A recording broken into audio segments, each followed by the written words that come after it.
This has been Espy's test wrapper for exam 3 of Dr. Greco's Physics 2211 class. The problem I had the most issue was the problem of the ship going around in orbit of a star.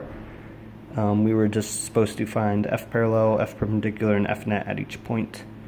So how you do that is that the F parallel is always going to be tangent to the orbit at every point, while F perpendicular is just going to be at a right angle of that, while F net will be the sum of the two, and also be F net will be pointing towards the star.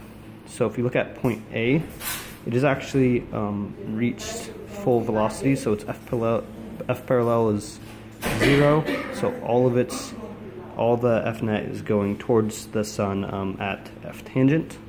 At B, you have some F parallel pointing it back to the right. You have the force perpendicular, and then the net is just the sum of it pointing at the star. FC, you have F parallel pointing again back towards the direction of the star, while F net is pointing directly at the star, and then F perpendicular is perpendicular in. Same for FD.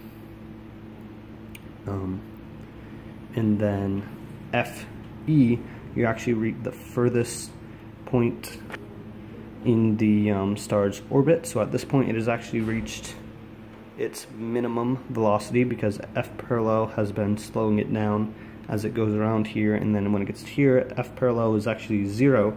All of the net force is just perpendicular pointing back towards the star, and then if it continued on this trajectory, it would continue to speed up until it reached here, where it's at its maximum velocity again. And so again, all you got to do for each point here is you just go parallel, perpendicular, and then F net is pointing at the star for each one, and then just noting that at the two endpoints, F parallel is going to be 0, and so F perpendicular is just F net pointing at the star. And that's about all there is for this question.